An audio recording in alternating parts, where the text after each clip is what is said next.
I'm George and I present كلمة on الميادين television. Here we are in London. I speak my words freely, either in Parliament, on television, here on the streets of London. كلمة means free word. That's what I speak. So كلمة is a two-way conversation. Check it out on Mayadeen television.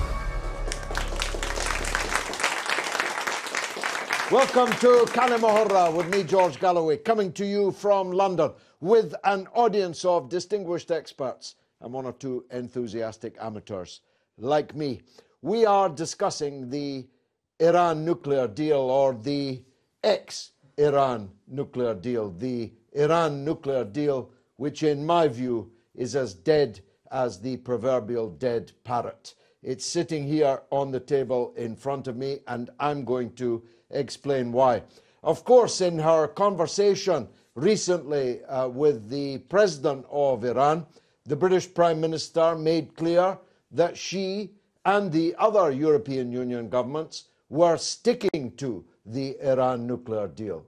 The presidency of France has made the same noises, as have the Germans, as have the European Union, as have the IAEA.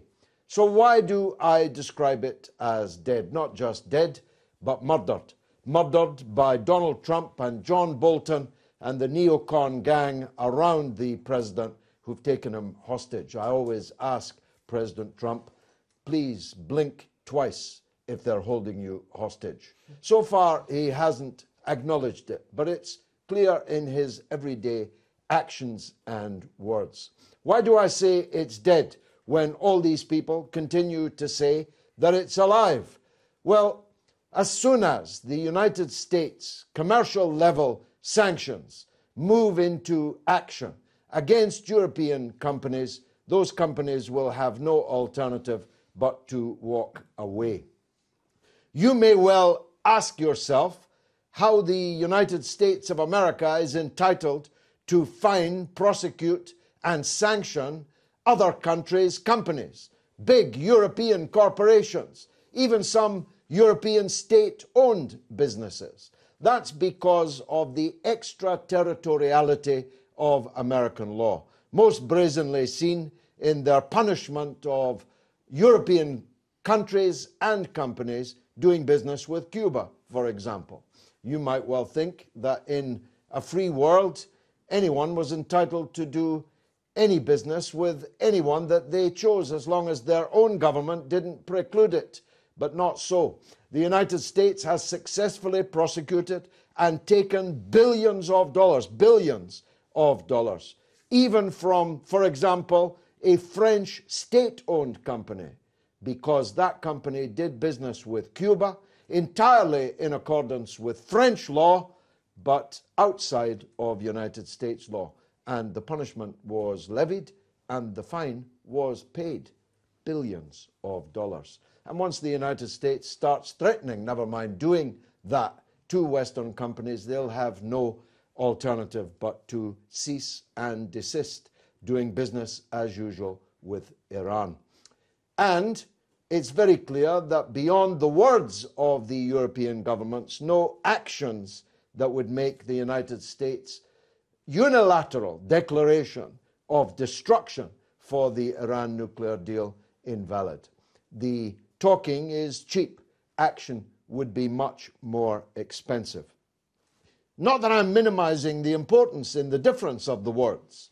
There's clearly a fissure opening up between European governments and the government of Donald Trump, not just on the Iran nuclear deal, but on the move of the US Embassy from Tel Aviv to occupied Jerusalem, on the massacres by the Israeli armed forces against unarmed Palestinian demonstrators, on many things. There are differences emerging more and more clearly, but they are very far from being differences of content rather than differences of form.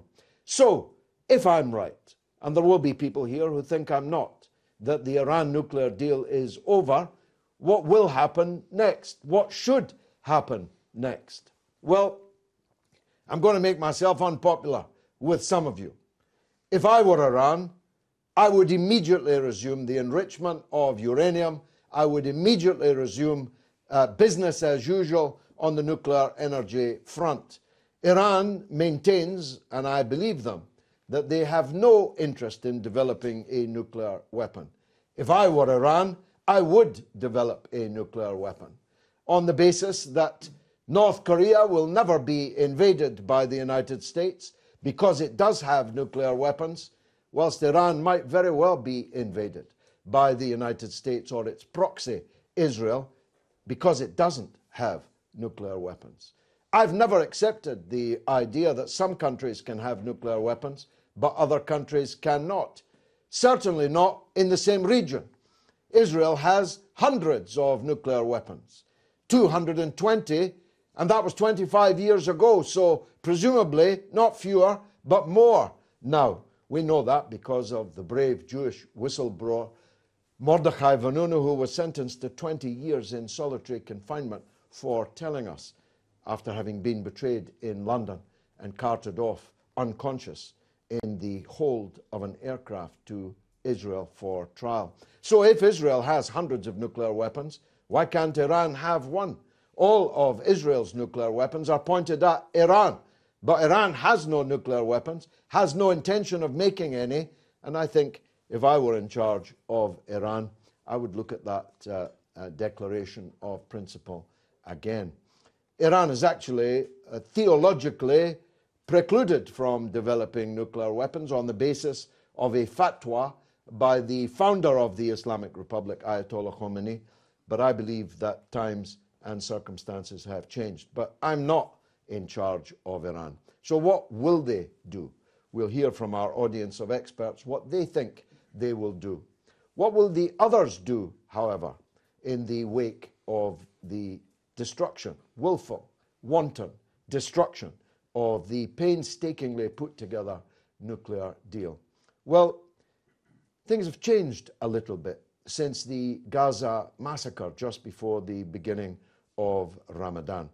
It's now much more difficult for even the most base Arab ruler to openly collaborate with Israel in any attack or subversion against Iran.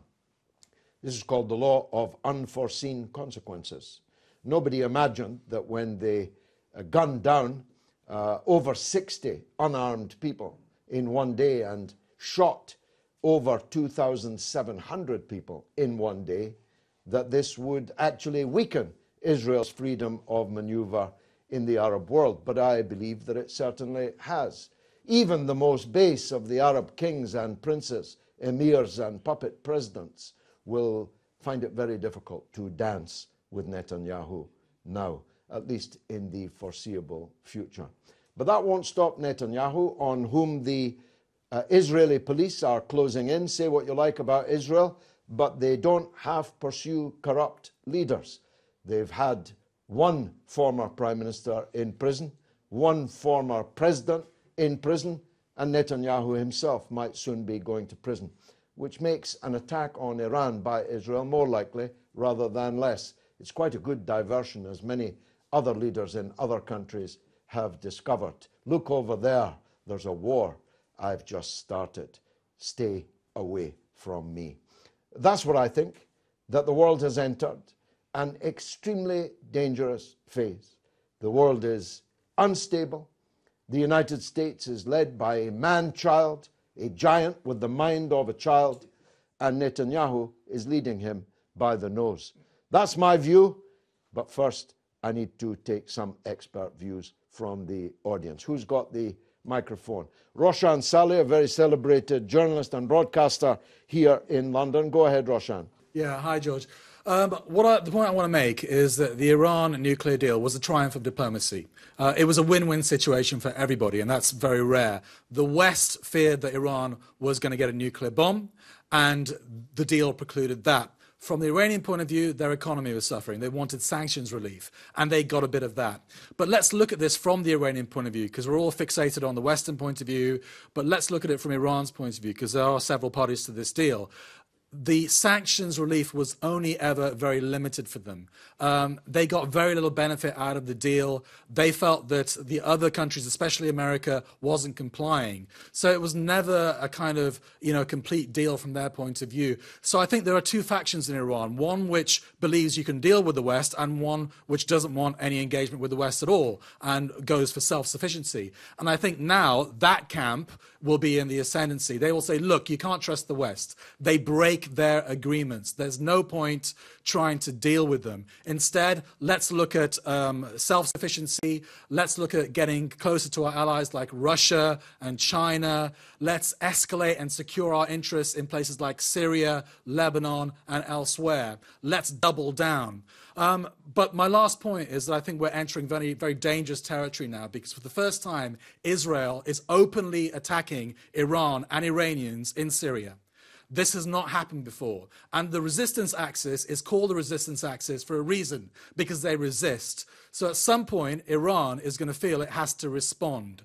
Maybe they responded already in the Golan Heights, but this is escalating out of control. And without the deal in place, the West, no one has any influence over Iran's behavior or Israel's behavior. And make no mistake, Israel and Saudi Arabia are pushing the region into war with the United States. And Saudi Arabia is willing to fight Iran to the last Israeli or American soldier.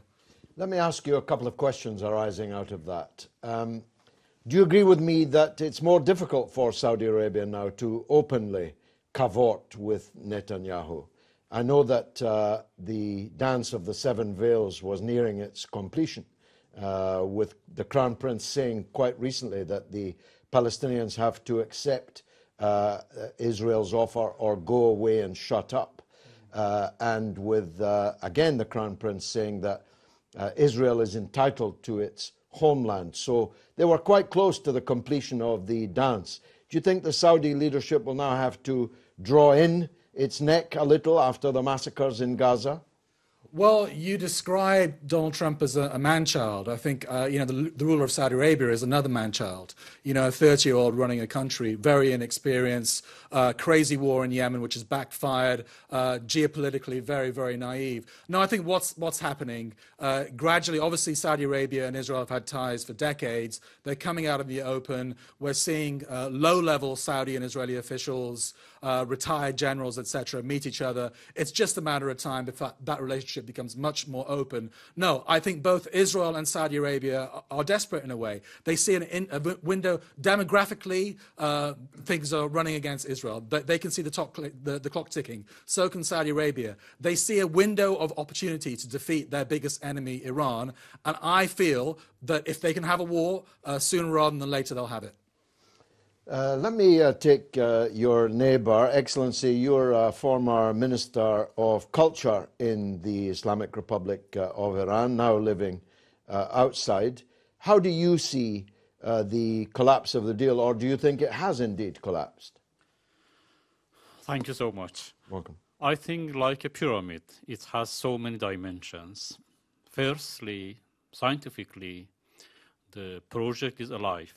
Secondly, technically, the project of nuclear power in Iran is alive. Thirdly, based on politics and propaganda, maybe we have some problems with USA. As you know, the agreement, JCPO, this agreement, this agreement was between Iran and 5+1, UN, Security Council, and also EU. Based on all the dimensions, I think Iran respected the agreement from the beginning, and as my colleagues explained for us. Secondly, it wasn't bilateral agreement between Iran and USA. It was a multilateral agreement between Iran, 5+1, Security Council, and as well EU. For instance, today I read the explanation of the EU president that President Trump as a bad friend, a capricious and very, very bad friend for us, and with someone like friend, like Trump, we didn't need any enemies. Because of that, I think Iran in the right way, based on the agreement, and also the Europe. I remember when I read Orientalism by Edward Said, he explained that this idea that the American, they believe that West and the rest, as a Iranian, I suppose that the rest is Iranian, the Arabs, Turks, Pakistanis, Indians. Now the rest is Europe. It is, I think, a very important point that we are facing. Because of that, I believe that we are not in a bad situation. We are in a strong situation based on logic, based on our experience. And I need to add, it's a very nice point. In 1977, Isaac Rabin, as the Israel Prime Minister, and Shimon Peres, as Israeli Ministry of War or Ministry of Defense, visited Iran. There is an agreement between both and Shah of Iran, Mohammad Reza Shah. They signed the agreement. This agreement, the title is Treaty or Agreement of Goal. Goal means flower in Persian. Based on this agreement, Israel sold nuclear warhead to Iran, and Iran paid 1.4 billion to Israel in that time. I think I remember to this story and to this experience that they didn't believe to Iran as an Islamic country, as a strong country. They need a puppet regime in Iran. If the puppet regime is Shah's regime, they sent nuclear warhead for him, as based on this agreement. Because of that, from the beginning of revolution, 40 years now, Iran as a center of residence in front of the decision makers of America. I remember a very nice verse in Quran, chapter 43, verse 54, that so he incited his people to levity, and they obeyed him. فَاسْتَخَفَّ قَوْمَهُ فَأَطَاعُوهُ إِنَّهُمْ كَانُوا قَوْمًا فَاسِقِينَ. This is istighfaf, this is levity. Because of that, they organize a treatment against Iran. But as I know, as an Iranian, as a Muslim, I know my country, I know my people. We, based on regarding to 40 years experience in Iran, this is maybe a new chapter for the Iranian revolution and Iranian role in the region. Thanks. I take all of your points, but will you respond to mine, which is, it's all very well the European governments and all the other parties to the agreement saying that it's still alive, but if it's only alive on the Iranian side, then it's dead. If the expectation is that Iran continues to obey its responsibilities whilst the limited sanctions relief begins to disappear, no one can trade with Iran, no one will invest in Iran, no one will buy from Iran, then that becomes an entirely one-sided affair, doesn't it? I think the explanation or the interpretation of our president was so accurate and important that we should retrust to Europe. We should take or get guarantee from them. Without guarantee, it is that you are right. Without guarantee. But if we get guarantee from the counterpart European countries, so we can continue it. Well, that's an interesting contribution, I'm sure. Whatever happened to the nuclear warheads? Did they ever get delivered? Are they still there? No, it was a cheating treatment. They just took the money? Yeah. Took the money and ran. How surprising that is. Well, look, we've come to the end of the first segment. We've had two statements, one from a former Iranian minister, one from a British journalist. We'll hear after the break from someone who supports the American decision, an American abroad, a Republican abroad, a Trumpist abroad, the great Charlie Wolf, after this.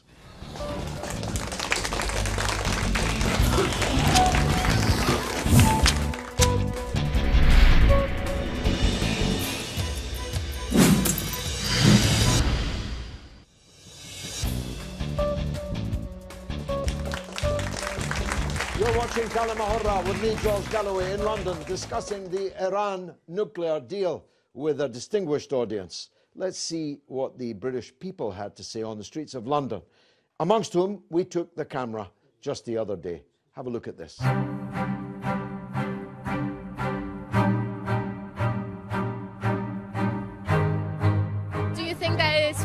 some countries to have nuclear weapons but deny nuclear weapons to other countries? I don't think it's fair. I think that's a tough question to answer. The preference I have, which I think a lot of us do, is that we would get rid of all nuclear weapons in the world, period. So do you think it's okay for some countries to have nuclear weapons and ask other countries not to have them? I don't think so, no. I don't think that makes much sense, right? I think everybody should get rid of them. If one person's get rid of them, they should all get rid of them. Doesn't make much sense. I think everyone can take his own decision, but in my faith, the faith I believe is everyone has to be loved. You have to love everyone like yourself. So it's not the right thing to do these kind of things.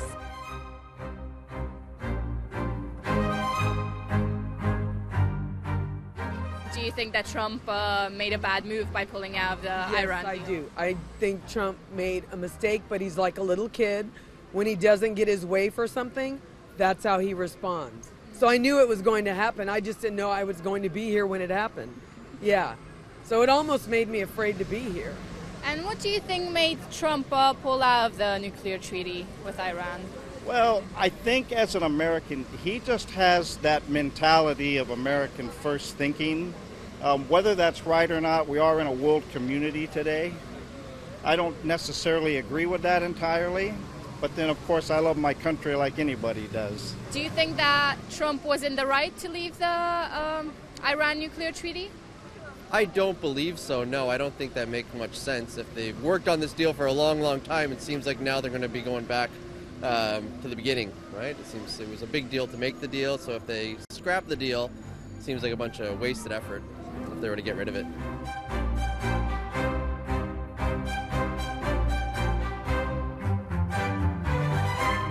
Well, all the Americans seem to be in London and talking good sense they were too. Another American in London is Charlie Wolfe, broadcaster and journalist, and all-round good egg. Charlie. I hope so. What do you think? Well, I'll tell you, my family are coming over, so there'll be even more liberals coming here, and I'll be even more in the minority. Okay, okay. No, I think it's very simple that if anybody knows a bad deal when he sees one because he knows contracts, it's Donald Trump. He's done contracts and deals his whole life.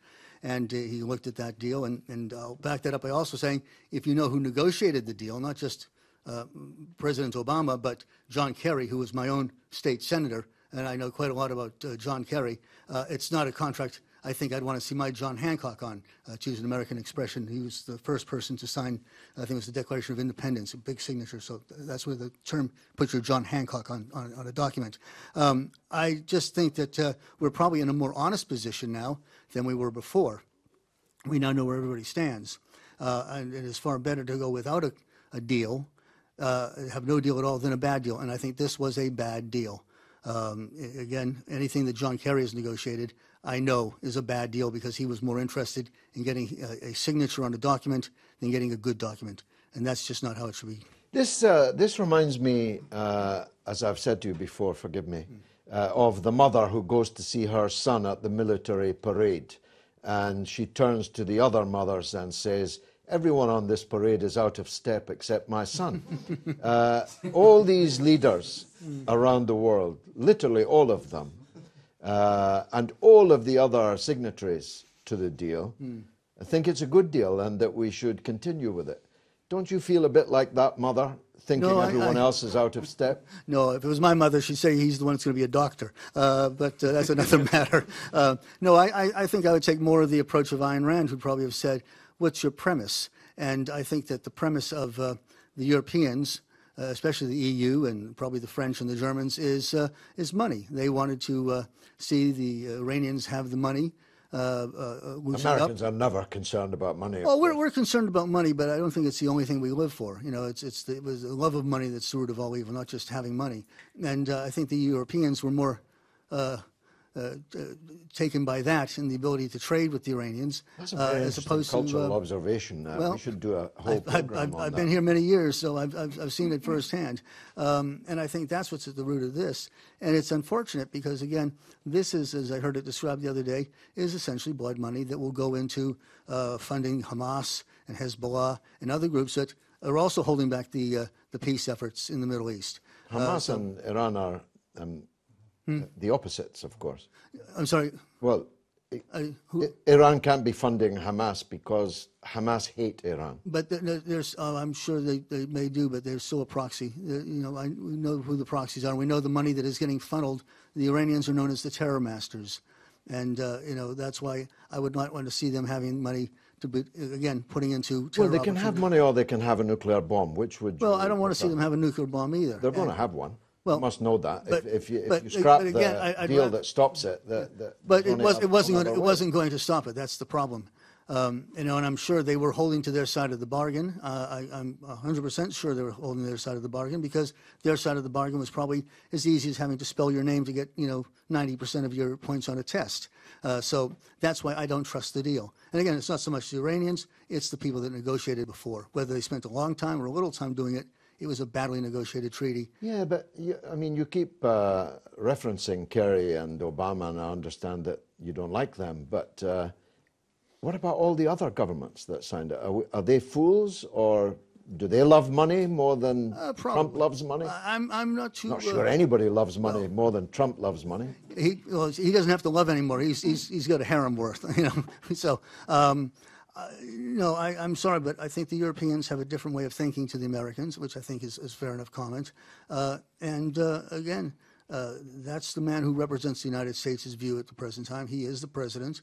It's within his purview, and again, he's looked at it, and he feels it's wrong, and I have to trust him on it, and I don't have a problem with it. Do you think the reappearance in U.S. public life of John Bolton has had any bearing on this?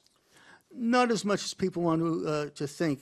His job as the director of the National Security Council is actually to collate the views that come in from the other members. The president may ask his opinion, but his primary job is not necessarily to give his own opinion, but to fairly represent the opinions of the other members of the council. That's what he does.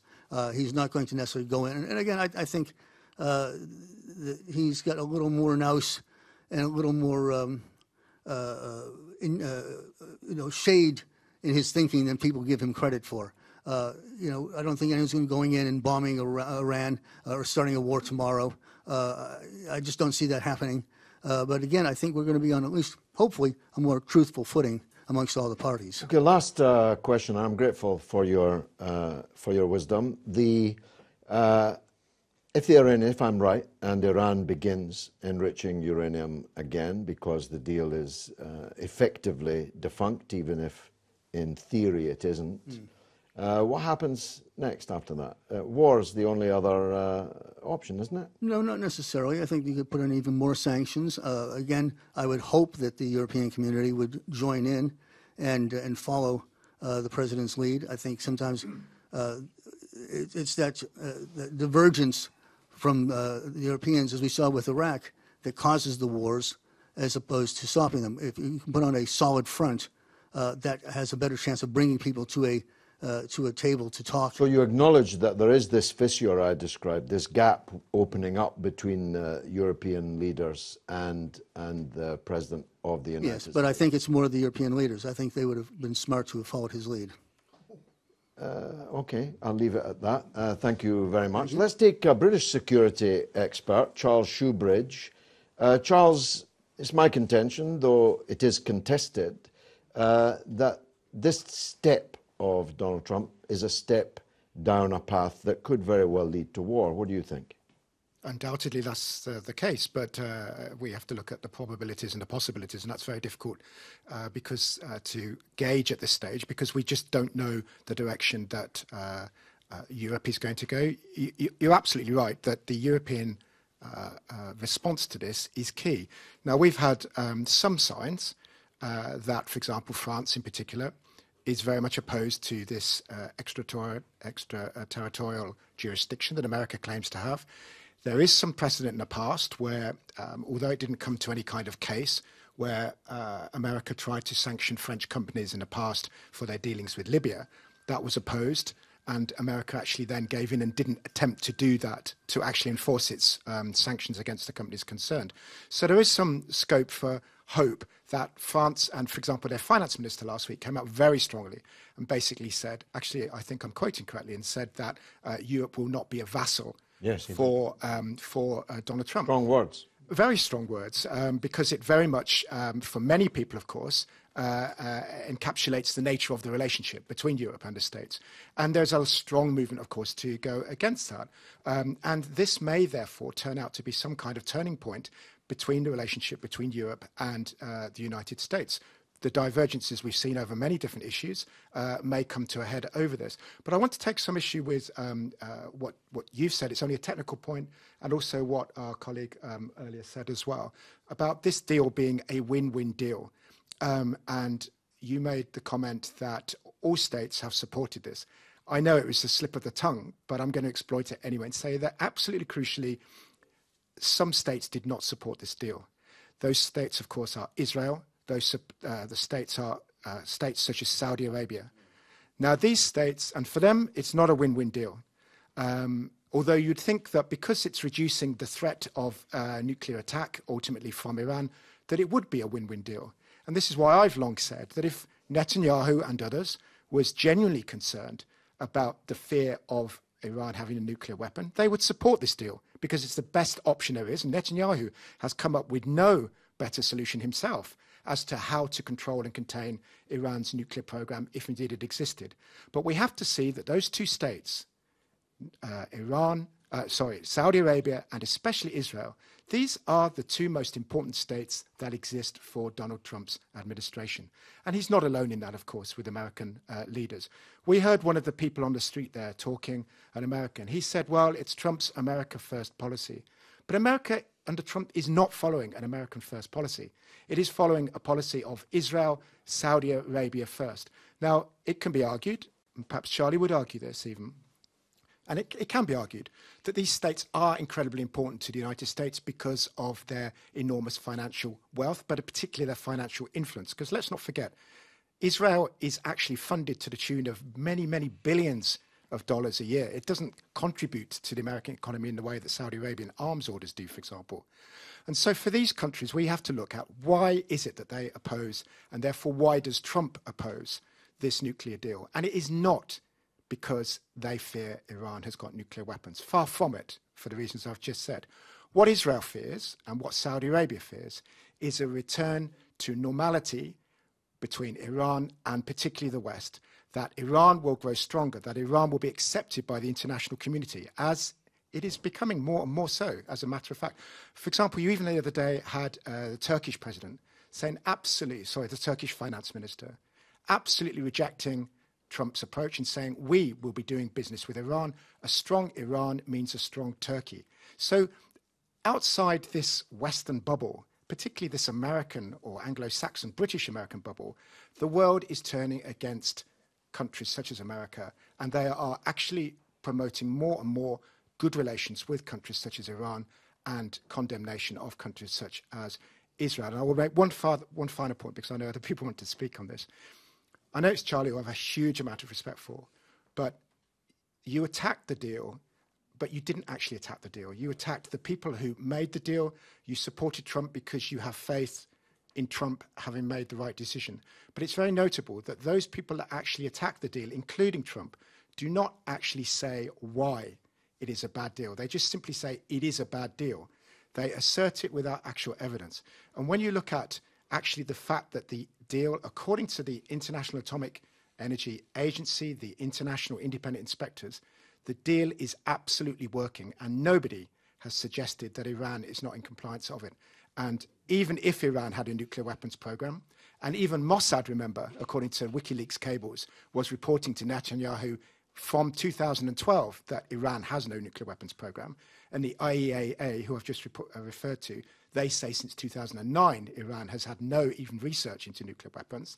Even if Iran did have this kind of program, this deal is without doubt the best, and many would argue, and I would as well, the only way to make sure that that program doesn't come to fruition. And as for the comment that Europeans are more interested in money, I would suggest, of course, many Europeans are interested in money too, but they're interested in money with deals with the States as well. Perhaps more importantly, they are within ballistic missile range of Iran, whereas the United States is not. And perhaps that's what's actually focusing minds as to what the threat from Iran could be in the future were it to acquire nuclear weapons. And hence the determination that this deal should deliver on controlling and preventing that outcome occurring. And that's what everybody wants, including Iran. Fascinating. I'll be back with the third segment after this.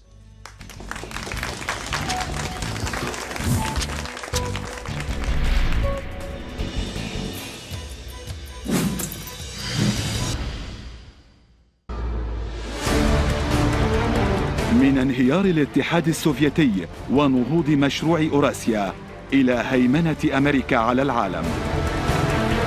A new world order. كيف خططت الولايات المتحدة الأمريكية لبسط سيطرتها؟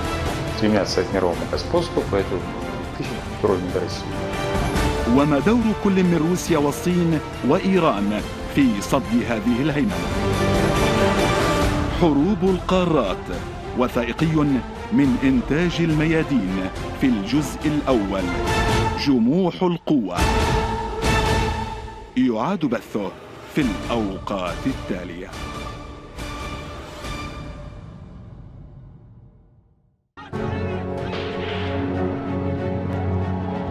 توماس إدوارد لورنس، أو من أطلق عليه لورنس العرب، وصححها المؤرخون لورنس الجزيرة. كانت أفضل وأسرع الطرق للدخول إلى المنطقة العربية هي عن طريق الآثار. ومن هنا كان في ذلك تقديم معلومات كثيرة للورنس جاهل، فيهمهم دائما طبوغرافية الأرض. كان في اهتمام بدراسة كيفية تفتيت المنطقة العربية بما يحقق المصالح البريطانية على المدى البعيد. لم يكن هدف لورنس ولا هدف القيادة البريطانية نهائيا أن يتجاوز العرب بأي شكل من الأشكال معا. بمعنى في الهوامش يأتيكم الثلاثاء الساعة 9 مساء بتوقيت القدس الشريف.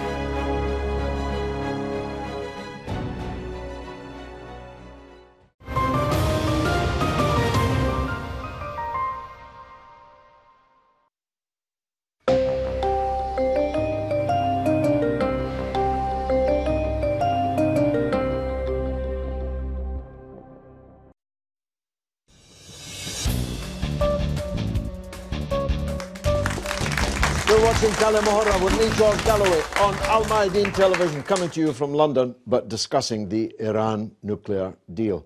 We took the cameras, as I said earlier, onto the streets of London. Let's hear more of what the people thought of Trump's decision and what Britain should do about it.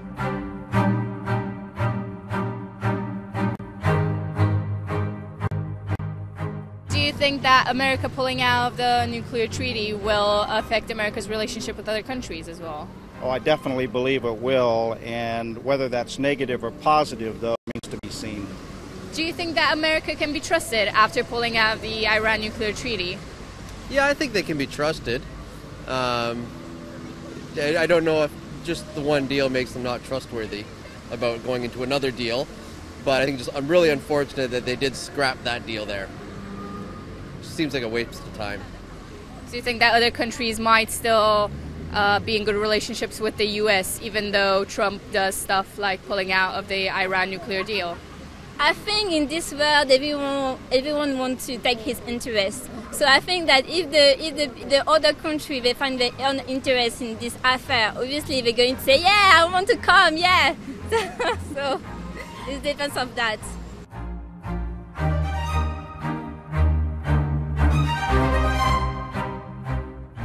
Do you think that the UK, even though America pulled out, the UK should still observe the treaty? You know, I cannot say either way because what affects your political climate here is known only to you. And so as an outsider, as an American, I really don't have an opinion on that. I would think so, maybe possibly, if that's in their best interest, right? I don't think, maybe they don't even need the U.S. for it. So if they can go along without them, then sure, why not? And do you think that Iran broke the agreement for some reason that made Trump abandon the treaty? Trump did it because he wanted to. He's a big baby. Trump did it because he wanted to. That's all that is. I don't know. I really don't know why he pulled out. It doesn't seem to make much sense why he did pull out, so.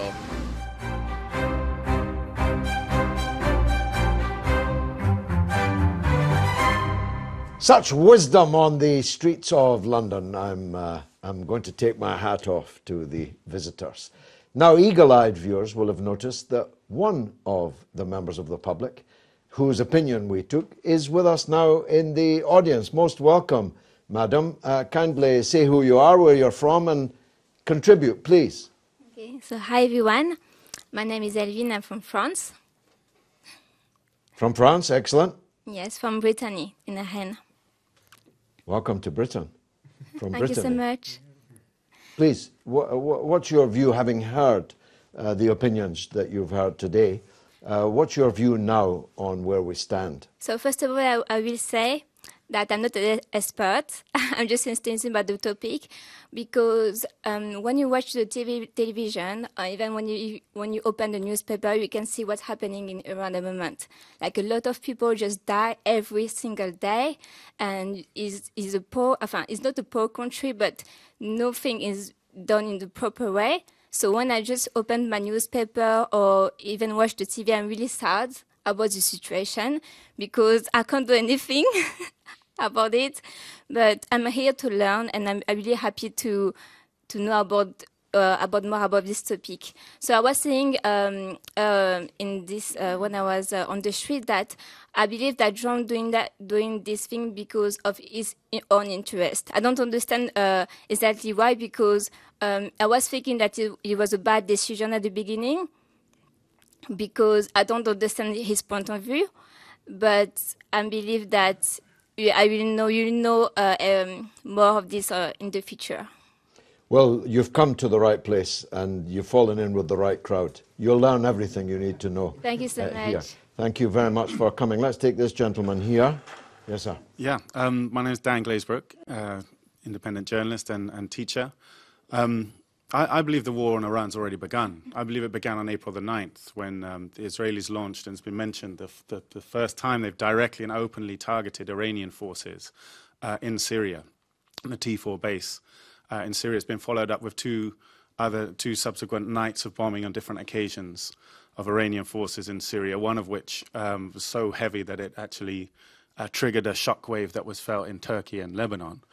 This war is underway. The battlefield, they won't, I don't think, imminently attack Iran directly, because if you think of the West's wars, they're very cowardly, the Western governments, and when they who they choose to attack. They spent 12 years disarming Iraq and waited till the UN report was all but completed, just dotting the I's and crossing the T's to say it's completely disarmed. Only then did they feel ready to attack it.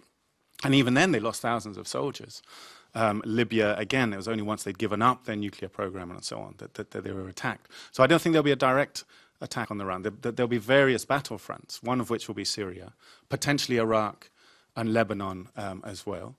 And of course, I think it's important to note that when we talk about tearing up the deal, like it's a piece of paper, what we're actually talking about is Trump has decided to wage economic warfare against the Iranian population, right?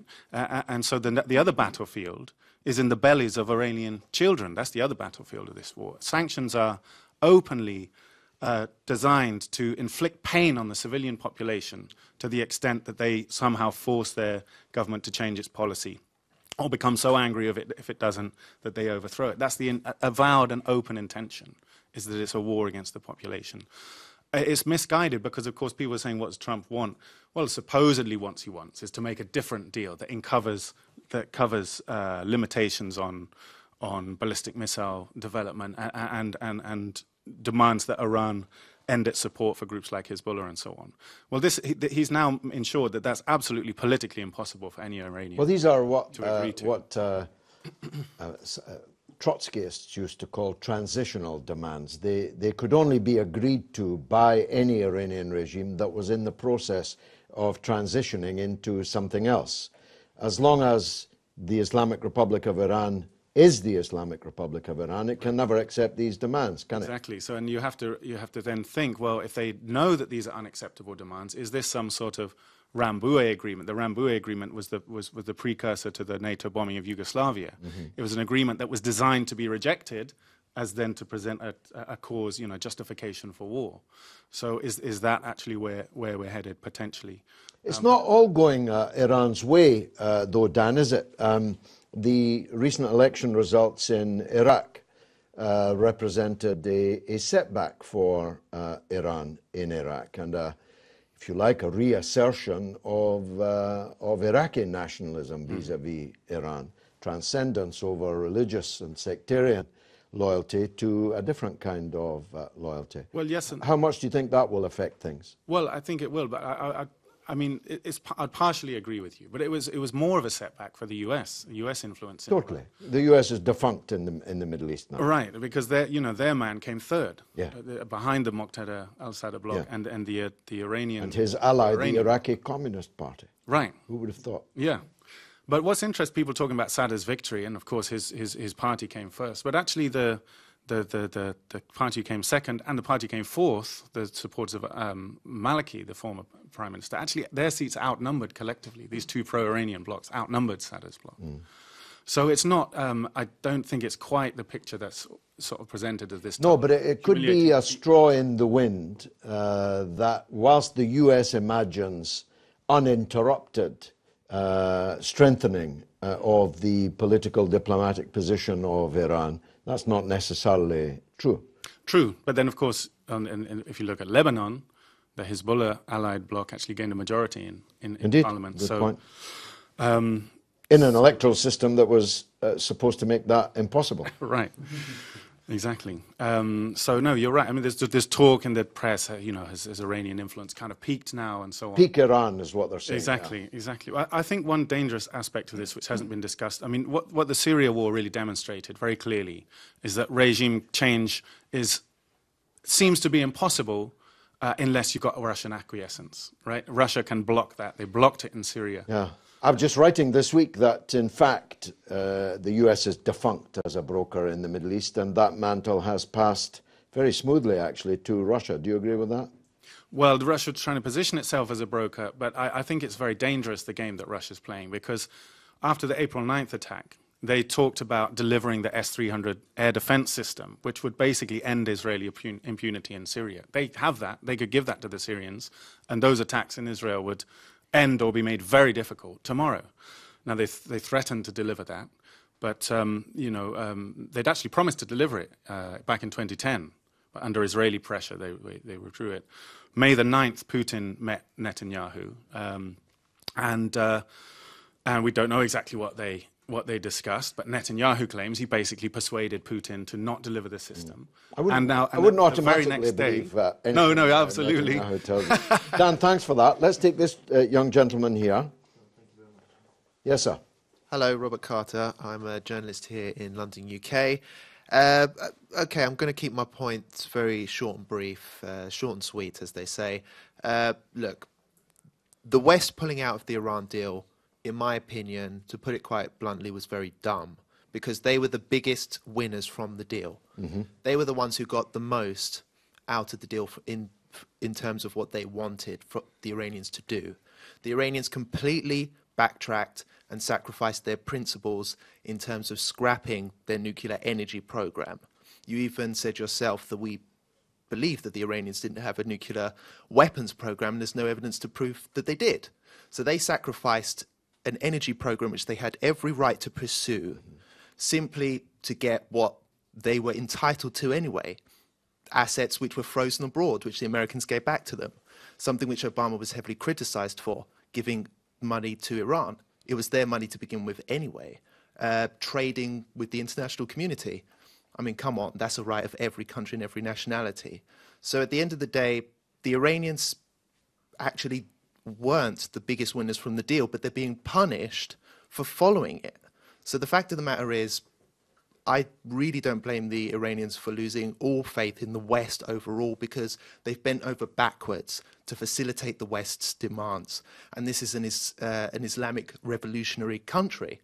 The Islamic Republic of Iran was founded on a revolution which was based on the idea that they had to push the West out of their country because the West was damaging took away their democracy, attacked the country, was taking away their natural resources.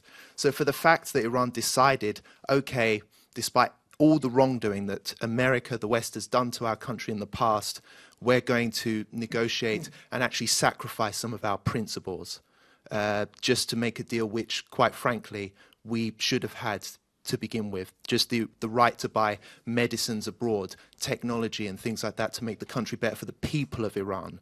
But yet they're now being punished for that. I think it's a disgrace, and I'll end it there because well, no, it was short, but it was exceedingly sweet. Thank you very much. This gentleman here, sir.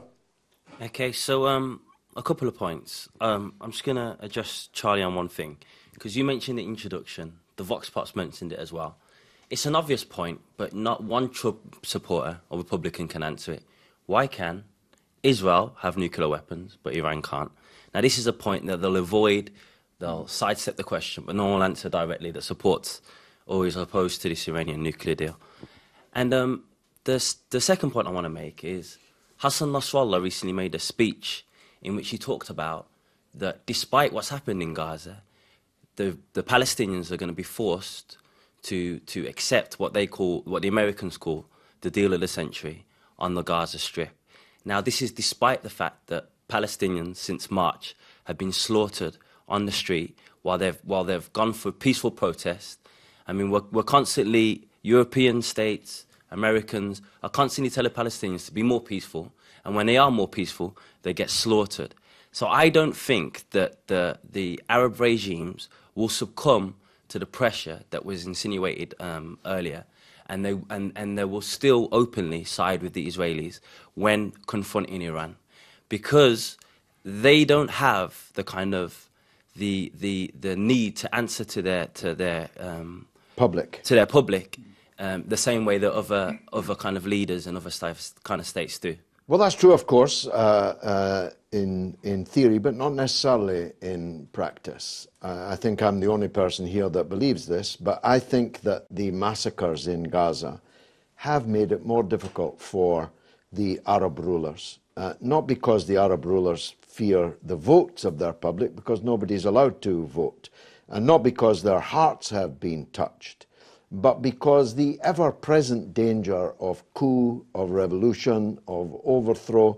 I'll give you just one example. In Saudi Arabia, the religious establishment, and added to them the disinherited family members, the ones that were allegedly hung upside down until the money fell out of their pockets by the Crown Prince, they're waiting for an excuse to move against the Crown Prince of Saudi Arabia. And I think further tangoing with Netanyahu might just be that excuse. But hey, I'm an optimist, and this cup is half full rather than half empty. One more segment left after this.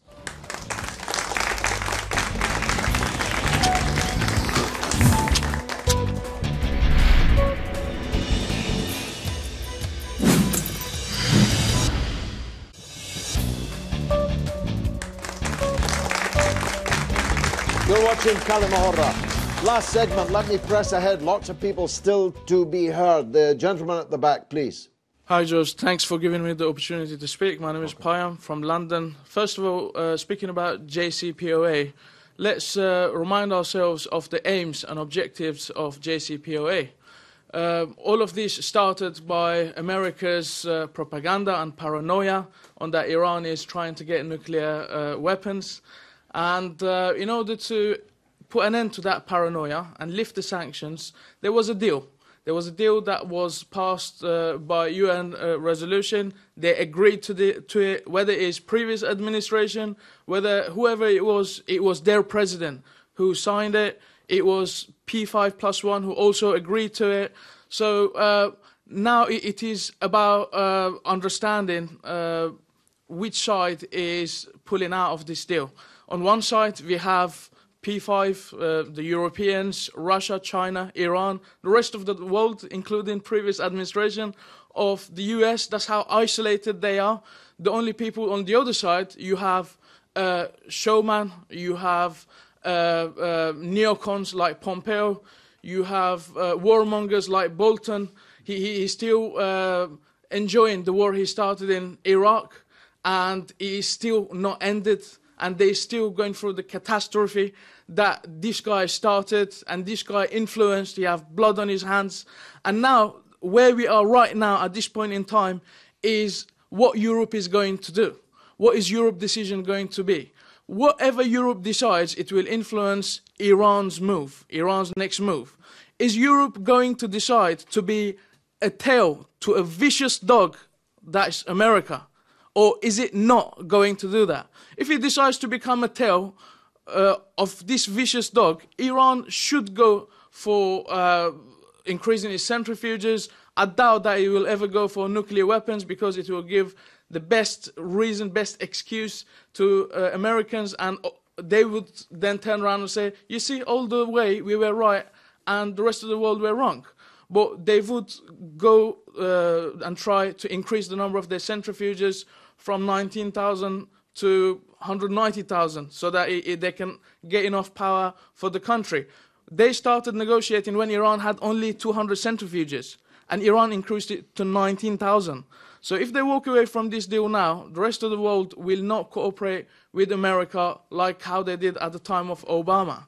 And let's not forget that this is a continuous chain movement of what American statesmen have done over the past 40 years. So it's not new. It's a new person, yes, but it's the same, exactly same policies. The only difference is that at time of Trump, now the veil has gone down. Now we can see the actual filth, the nasty person without any help of or support of propaganda. We can see how nasty, how unreasonable it is. And they are not using propaganda to mask and carry on this movement in a covert action like Obama did, he was a master of that. And they continue utilizing Israel, which recently they killed 61 Palestinians, injured more than 2,500. I mean, what does it take to make people realize that this filthy regime, filthy Zionist regime, need to put a stop to it? Still, you get statesmen in Europe announcing that we're asking restraint on both sides. Restraint on both sides. How many Israelis did Palestinians kill? You know, that is really hypocritical. It is it's an injustice to humanity, and all of this is possible with Saudi petrodollars, who indirectly ends up in Zionist pockets, and Zionists would get all these money from America to carry on with their murder, with their brutalities against defenseless people of Palestine. Thank you very much. Gentleman next to you.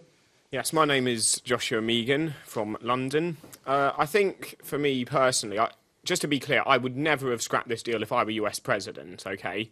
Because even though I don't pretend to know much about it, it seemed like it created an atmosphere of uneasy I say cooperation and trust. Those are a bit being too complimentary, but they are.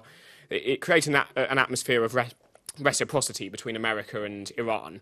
But I think that in a way, for all the wrong reasons, it's kind of a good thing that Trump has actually done this, because now what he has done, and I think it is actually an intentional act of self-harm in America's interest. He has compromised America's ability to regulate the Middle Eastern governments. And I know that a lot of the audience members and yourself have alluded to that point in a less than subtle way. But I think that now that Trump has done this, and I think that he's done it because he wants to return America to being more isolationist, more protectionist. I think he has done this so that to make the point that America is not going to intervene in other countries' affairs. Of course, he is still going to maintain the sanctions because he has to put up an aura of an aura of arrogance about America's role. But I think that ultimately pulling out of this deal will, in the long term, harm America's geopolitical exertions.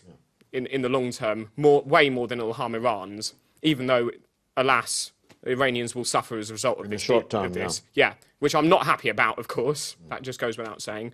But I think that I think that what he has done now, he is returning America to what it was before the Second World War, isolationist and not non-interventionist. If only. Backhanded way. Thank you very much. Let's take this gentleman here. Yes, sir. Yeah, my overall opinion... What's your name, sir? My name is Iman, and I'm from London. And basically, I'm not a politician or I'm not a journalist. I'm just a civilian, normal person. And my opinion about this is that it's directly affecting civilians. Any sort of sanction is it doesn't put any pressure on any government. It's just main pressure is on the civilians.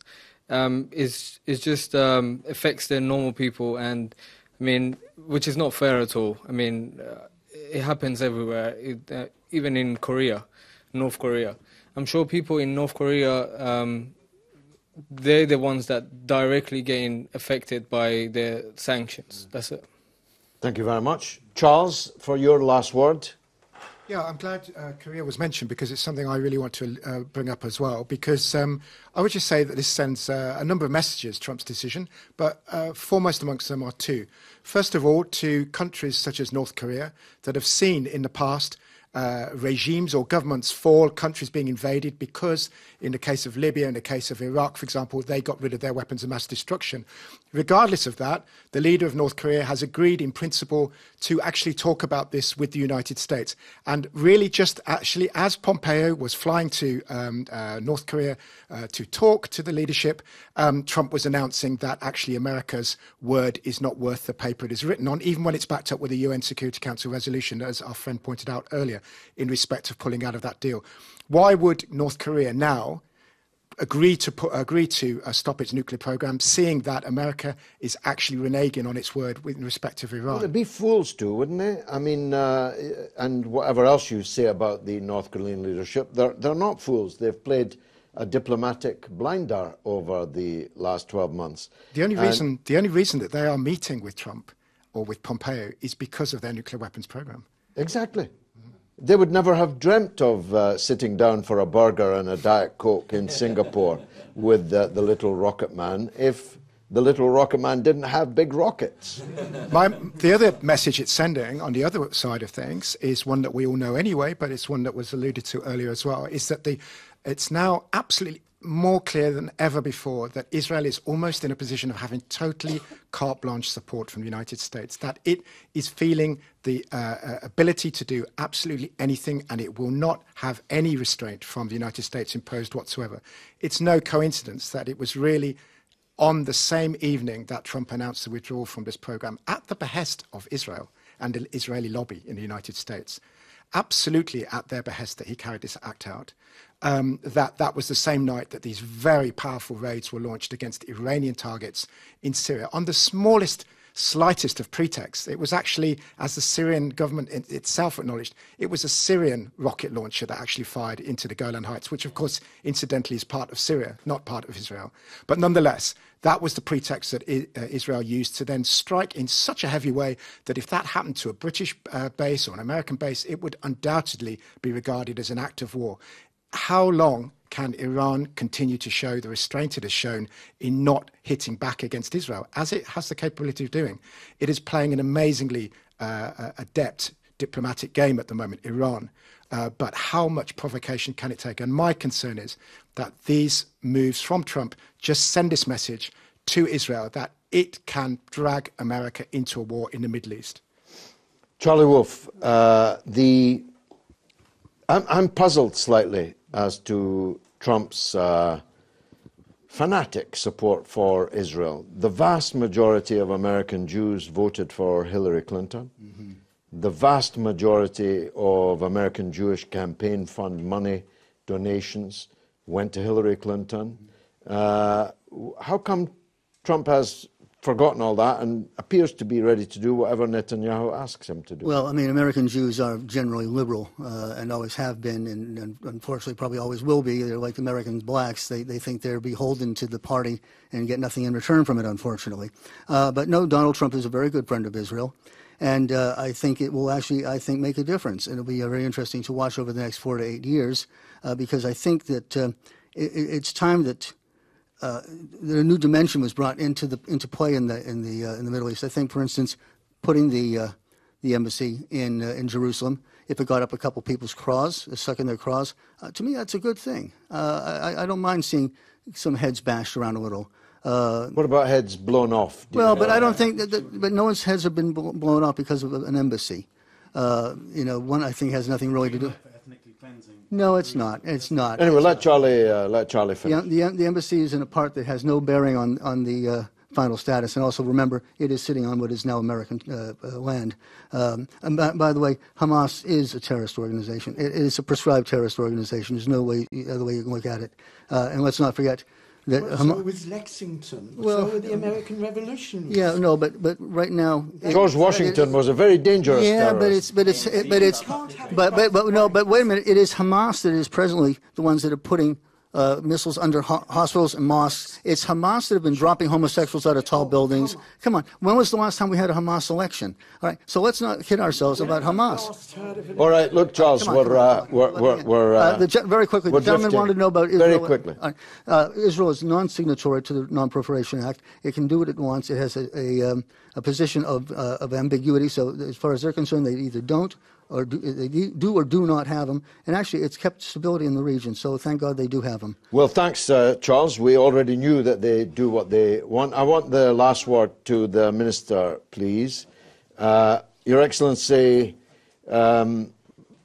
you seem to be, I think I can characterize your contribution as optimistic. You don't think that Trump's decision has brought the House down. How do you feel after listening to the debate this evening? Thank you. First of all, I was Minister of Culture in my country, ex-Minister of Culture. Secondly, when I read President Obama's announcement, and he said very bluntly that it was serious mistake that Trump made. I remember the book by Tony Blair, or as he mentioned in his book, Tony Blair. He mentioned that two tactical decisions we made with America. First, we supported the Mujahideen in front of USSR. Secondly, we supported Saddam against Iran. But so many unintended consequences happened for us. So at the end, it was too strategic disaster for America and for Europe and Britain. Because of that, I think that this decision made by Trump, when we look at the future, a far horizon, and when we look at the experience of Iran after 40 years of revolution and governance, and so many problems, and also experience 8 years war between Iraq and Iran, all the Arab countries in our region, they were supporting Iraq. America supporting Iraq. Also, Americans shot the Airbus and killing more than 480 passengers. Because of all experiences, I'm not so disappointed about the Trump decision. I think that the Iranian people can solve the problem. The determination, as your neighbor there, Roshan, said, the determination is likely to strengthen the hardliners, let's use that shorthand, in Iran, isn't it? It's likely to marginalize people like you and even people like President Rouhani, isn't it? It is right, but I think we need the voice of hardliners in Iran. I remember the article by Thomas Friedman in New York Times. He wrote that Obama, when he talks with Iran in his negotiation, he needs the revolver of Netanyahu on the table. Sometimes it's benefit of the Obama. I think hardliners part of Iranian people. This is a voice. We should listen to this word, and also we should take care about this word and this voice. Because of that, I think this is some democracy or some voices in our country. Well, it's been fascinating, all the voices this evening, disparate, even widely disparate. I suppose the conclusion would have to be that the jury is still out until we see what the consequences are of the United States' determination to sanction anybody else in the world who continues to do business with Iran. I believe that at that point, business will walk away, and that the words of the European governments and Western governments other than the US will be mere words, but I'd like to be proved wrong. We'll have to do another show in a month or two on this when all that is more clear. It's been marvellous for me. I hope it was for you, and if so, keep coming back to كلمة حرة on Al Mayadeen television.